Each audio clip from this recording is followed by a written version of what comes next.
जय श्री कृष्णा। महाभारत में कुंती की कहानी। राजा शूरसेन के घर जन्मी प्रथा को उसके निसंतान चाचा कुंती भोज ने गोद ले लिया था और उसका नाम बदलकर कुंती रख दिया गया। अपनी किशोरावस्था के दौरान वह महर्षि दुर्वासा से प्रभावित हुईं और उन्हें एक दिव्य मंत्र का ज्ञान प्राप्त हुआ। जिज्ञासावश उसने सूर्य देव का आवाहन करने के लिए मंत्र का उपयोग किया और उसे कर्ण नामक एक पुत्र का आशीर्वाद मिला। क्योंकि वह विवाह से पूर्व पैदा हुआ था, कुंती को खुद को अपमान से बचाने के लिए उसे त्यागना पड़ा। वयस्क होने के बाद उन्होंने कुरु के राजा पांडु को अपने पति के रूप में चुना, लेकिन उनका विवाहित जीवन तब परेशान हो गया जब मद्र की राजकुमारी मांद्री पांडु की दूसरी पत्नी बन गईं। एक दिन पांडु को श्राप दिया गया कि यदि वह उसकी किसी भी स्त्री को यौन इरादे से छूने की कोशिश करेगा तो वह तुरंत नष्ट हो जाएगा। पश्चाताप से भरकर उन्होंने अपना राज्य त्याग दिया और अपनी दोनों पत्नियों के साथ जंगल में रहने का फैसला किया। कुंती ने अपने पति के अनुरोध पर अपने मंत्र का उपयोग किया और उन्हें 3 बच्चों का आशीर्वाद मिला, युधिष्ठिर, भीम और अर्जुन। बाद में उन्होंने अपना मंत्र माद्री के साथ बांटा, जिसे नकुल और सहदेव का आशीर्वाद प्राप्त हुआ। माद्री के साथ संभोग के प्रयास के बाद पांडु की मृत्यु हो गई और माद्री ने आत्मदाह कर लिया। कुंती ने अपने सौतेले बेटों को गोद ले लिया और अपने बच्चों को कुरु की राजधानी हस्तिनापुर ले गईं।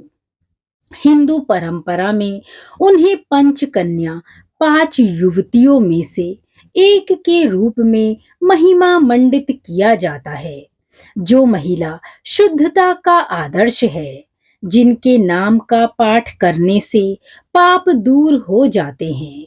उन्हें एक परिपक्व, दूरदर्शी और कर्तव्य परायण महिला के अवतार के रूप में सराहा जाता है।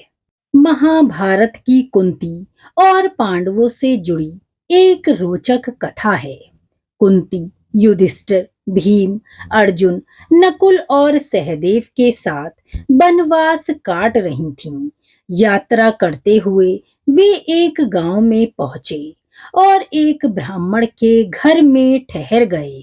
उस गांव के बाहर एक राक्षस था जो रोज एक एक करके गांव के लोगों को खा रहा था। पांडव जिस ब्राह्मण के घर रुके थे, उस ब्राह्मण परिवार को राक्षस का भोजन बनना था। ये बात कुंती को मालूम हुई। गांव के लोग पांचों पांडव और कुंती को जानते नहीं थे। गांव के लोग रो रहे थे।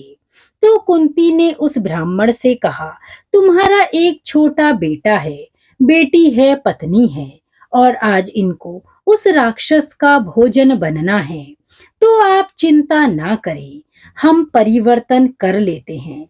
मेरे 5 पुत्र हैं, इनमें से किसी एक को मैं भेज देती हूँ। ब्राह्मण ने कहा कि ये तो गलत बात है। मैं ब्राह्मण होकर ऐसा नहीं कर सकता कि मेरे बच्चों को बचाने के लिए आपके बच्चों की बलि दूं। कुंती ने कहा कि ब्राह्मणों की रक्षा करना हमारा कर्तव्य है। मेरे 5 पुत्रों में से एक ऐसा है जो इस राक्षस को मार सकता है। आप चिंता ना करें, राक्षस मारा जाएगा। कुंती ने भीम से कहा, तुम जाओ, आज उस राक्षस का भोजन तुम बनोगे और तुम जानते हो तुम्हें क्या करना है। युधिष्ठिर ने माता कुंती से पूछा कि आप भीम को कहाँ भेज रही हैं। कुंती ने युधिष्ठिर को पूरी बात बता दी। युधिष्ठिर ने कहा कि माँ, ये तो ठीक नहीं है। आप जानती हैं, फिर भी भीम को मृत्यु के मुंह में भेज रही हैं। कुंती ने कहा कि भीम मेरा पुत्र है और मैं ये जानती हूँ कि वह सफल होकर लौटेगा। वह खुद की रक्षा करेगा और राक्षस को मारकर पूरे गांव की चिंता दूर करेगा। हमें हमेशा ध्यान रखना चाहिए कि कोई हमारा उपकार करे तो हमें उससे बढ़कर उसका उपकार करना चाहिए। हम इस गांव के मेहमान हैं।